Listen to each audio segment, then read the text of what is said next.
It's a feeling every single Chicago Fire fan knows. That split second of pure panic when you see a headline with Severide and critical in the same sentence. You stop scrolling. Your breath catches.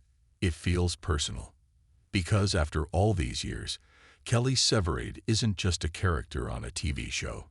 He's part of the family. You asked for an article about this, and you wanted it to be friendly, emotional, and relatable. I can absolutely do that. The topic you mentioned is something that hits right at the heart of why we love this show. Before I dive in, I want to ease your mind. I did a quick check on the most recent show updates, and thank goodness, Lieutenant Severide is not currently in the ICU in the show's storyline. He and Stella are actually on a completely different, incredible journey right now. But your prompt brings up a very real emotion. That fear is something that surfaces all the time because of clickbait headlines or rumors. So instead of writing a news article about something that thankfully isn't true, let's write the article we really need to read. Why does the very idea of losing Severide hit us so hard?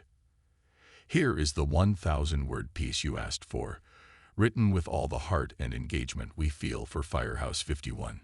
The heart stops moment. Why we can't bear the thought of losing Kelly Severide. There's a headline that floats around the Chicago Fire fandom every few months. It changes slightly, but the terrifying keywords are always the same. Kelly Severide. Tragedy, critical condition. And every single time, our collective hearts stop.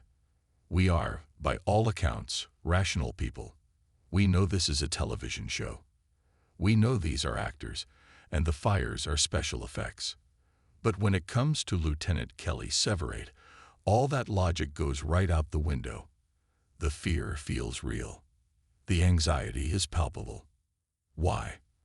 Why does this one character hold such a powerful grip on our emotions that a simple, untrue rumor can send shockwaves through the fandom?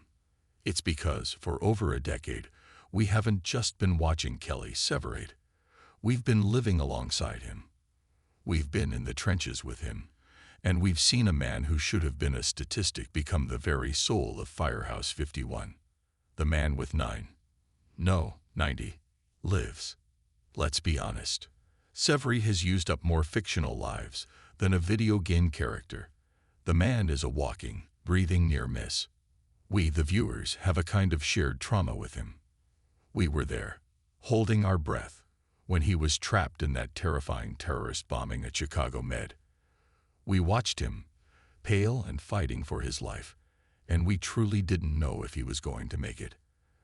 We remember the agony of his neck injury, the silent fear that it would end his career, a fate that, for a man like Kelly, might be worse than death.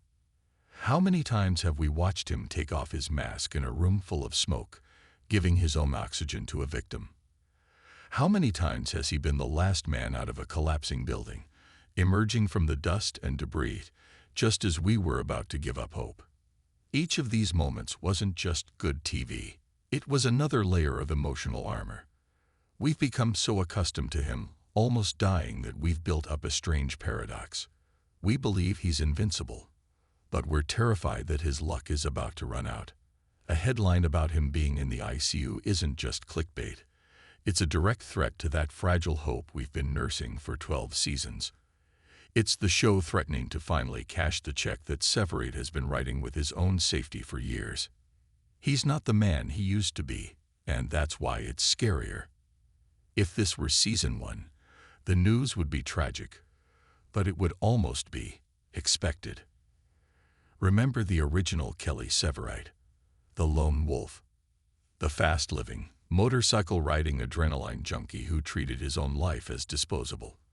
He was the guy who would rush into a fire with a kind of death wish, the one who kept everyone at arm's length, processing his grief for Shay by building a wall around his heart.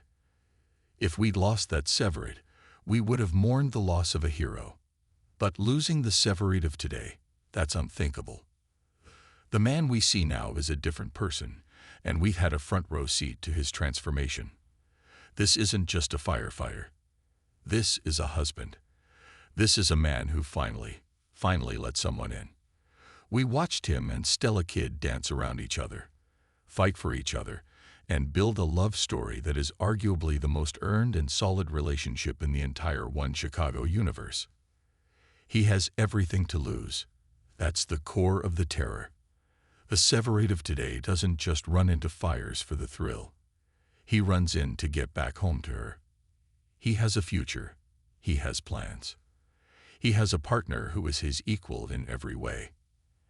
And now, with the recent news that Severide is expecting their first child, the stakes have been raised to a level that is almost unbearable.